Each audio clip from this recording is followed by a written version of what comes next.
Welcome to Silicon Scoop, where we dive into the latest tech news impacting the world. Join John Irwin and the Startup Coach as they explore the tech news that matters to you. Stay ahead, stay informed, and now on with the show. Europe just fired a projectile beyond Mach 5 without gunpowder or rocket fuel. But launching one hypersonic round is far easier than turning a railgun into a weapon capable of stopping a maneuvering missile. So Europe takes railguns into the open air. On June 29th, the French-German Research Institute of St. Louis fired its domestically developed electromagnetic railgun outdoors at its Baldersheim proving ground. The test moved the launcher from controlled laboratory experiment into a measurable free flight. The ISL's official announcement, mentioned that the railguns could eventually fire extremely fast, comparatively inexpensive projectiles for long-range artillery and missile defense without carrying explosive propellant inside every round. What do you think about this, John? I love this. It's been such a long. I don't even know if we've covered railguns on this podcast before, but I love railguns. Ever since, was it Doom that had the railgun?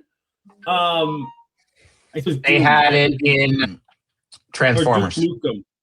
No, but in the video game. Anyways, one of the video games, Duke Nukem or Doom, had a railgun, and I always thought it was cool. But anyways, this is cool. Now, this trial doesn't mean that Europe has a combat-ready railgun, okay?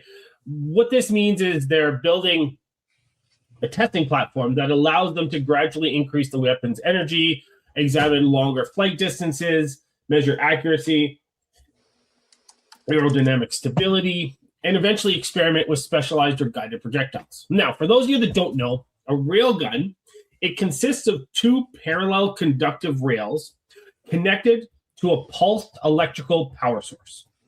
So the conductive component is called an armature and bridges the rails and completes the electrical circuit. So when an extremely large current passes along one rail through the armature and back along the second rail, creates a magnetic field. And so the interaction between the electrical current and magnetic field produces what's called the Lorentz force, which pushes the armature and the projectile attached to it or carried by it down the barrel. And so the underlying physics is conceptually straightforward, but the engineering of it is extremely difficult because the system may have to conduct currents approaching millions of amperes over only a few milliseconds. So essentially you're using a magnet, there you go, to shoot a projectile. And this is really cool. Like there's a lot of engineering that goes into this. And so, go ahead. No, I was just going to say we are showing the video for those people watching of some of this, the railgun in test trials. Yeah, and so what's cool about what they're doing here, like there's open ranges, I think, in the US for testing, but this is going to allow them to measure factors such as muzzle velocity and velocity loss downrange, pitch, yaw, roll, and aerodynamic stability, projectile dispersion and accuracy, armature, structural integrity after launch. There's a whole bunch that they're going to be able to test. And so the railgun itself, it uses a 6-meter launcher and a roughly 40 by 40 millimeter bore, which is kind of cool. So yeah, this is obviously, like, if you're watching the videos, railguns, they can't shoot right now as fast as, say, a machine gun or something like that. Like, you got one projectile. I don't even know what the reset time is because of all of the currents and everything that are included here. But what are your thoughts on this? And what do you think about railguns? Well, I think the idea is cool, and I'm not as big a fan as the Doom games as you are, so I know they exist, and I liked them back in the day, but I haven't followed any of the more modern ones. However, they did show this in Transformers where they were taking out that big transform on top of the pyramid. I remember that. Yeah. Now, whether, again, that is probably the future thing that we want, which is launching a non-explosive device, right? So this, think of this update like replacing a cannon's explosion with a magnetic launch system on a roller coaster, except the track accelerates a metal projectile to more than 2 kilometers per second in just a few milliseconds. So the test happened, but there's no deployable weapon has been announced. Europe's THEMA development program is targeting further firing ranges testing in 2028 with research mapped to 2030s. A little bit of search and found similar testing going on in the United States where they were reaching over Mach 7. So the reported projectile diameter was 25 millimeters. The reported muzzle velocity over 2,000 meters per second, equivalent speed 7,200 kilometers per hour, reported acceleration over 100,000 Gs. So it's a planned facility, free flight distance of approximately 1 kilometer. ISL confirms the outdoor shot, but does not publish the velocity, caliber, or acceleration in the announcement. So we had to kind of go through it. The U.S. Navy previously tested railguns at muzzle energies reaching 32 megajoules, but the durability, power integration, and competing weapon priorities kept the technology from becoming operational. So a projectile experiencing 100,000 Gs cannot use ordinary artillery, electronics, batteries, circuit boards, sensors, and guidance components, must all survive forces that can tear conventional hardware apart. So basically, they're just sending a piece of metal down the pipe. Pilum began with relatively modest budget of $1.5 million, and united 7 partners across 4 countries. Its results became the foundation for the larger THEMA program, which is part of the European Defense Agency.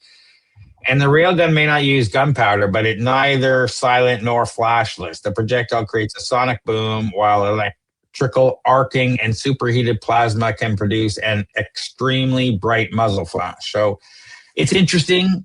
The concept is cool. I'm just not sure how fast we're going to get there and how excited we should be about this, because we've been kind of here before and people just changed their mind about how much money it was going to take to get them to a practical weapon.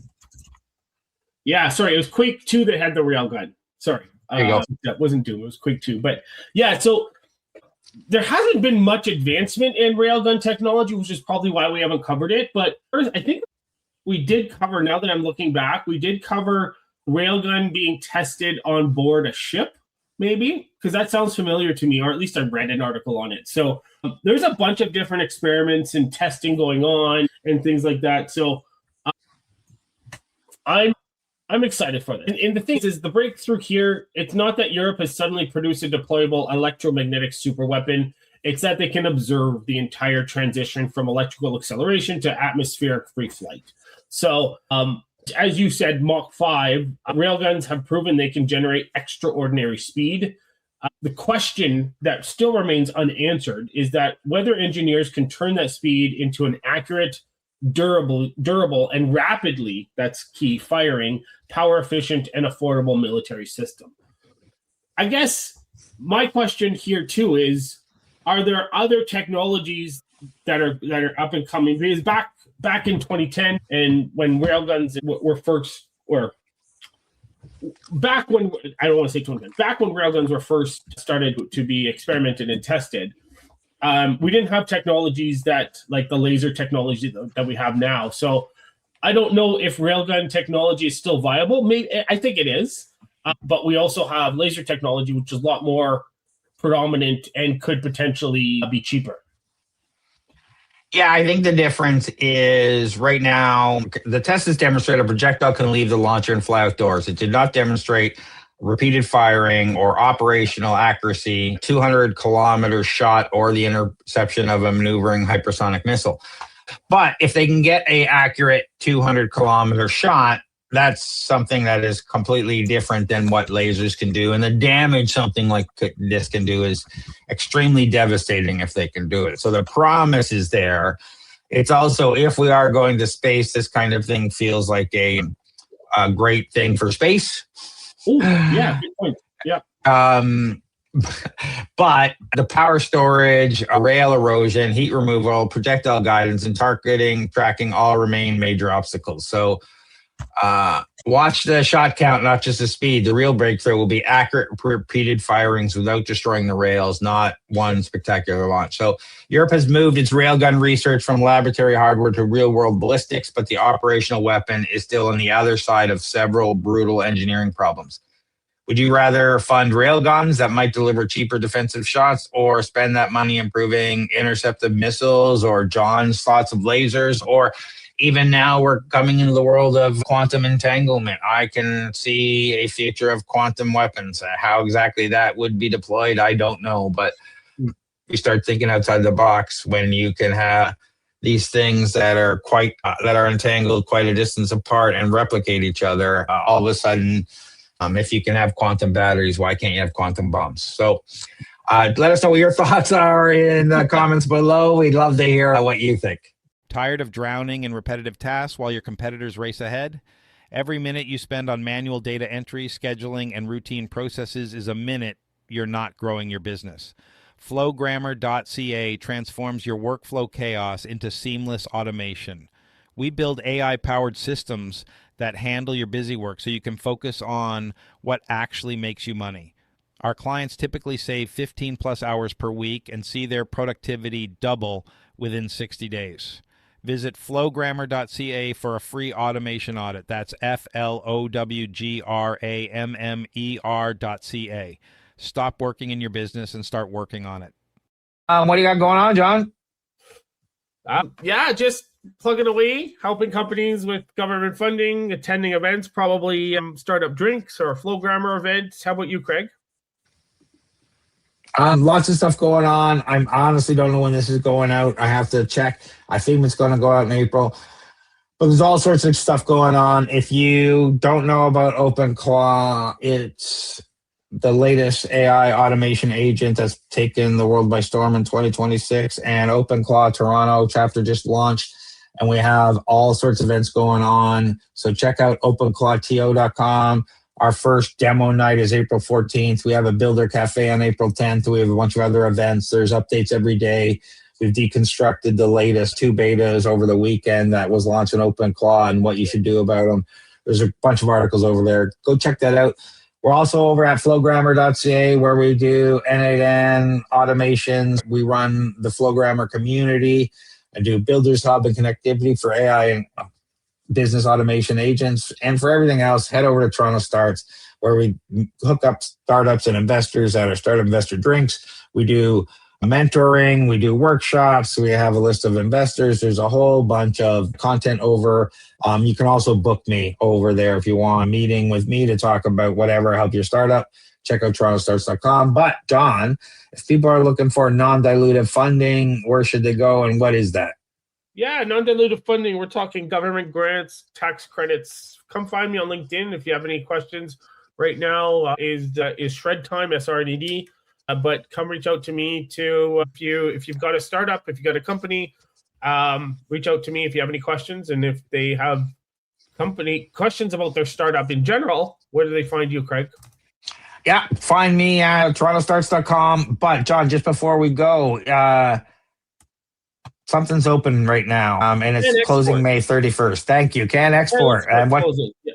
So if you have at least 300,000 in revenue in the previous year and you're looking to expand outside of Canada, reach out to me and we can put together, we can talk about an application for Can Export. All the links we talked about will be in the show notes, wherever you're watching this. Thanks for watching, everybody. Leave us a comment, give us a like, give us a subscribe. We really appreciate it. Thanks, everyone. Thanks, everyone. Thanks for tuning in to Silicon Scoop.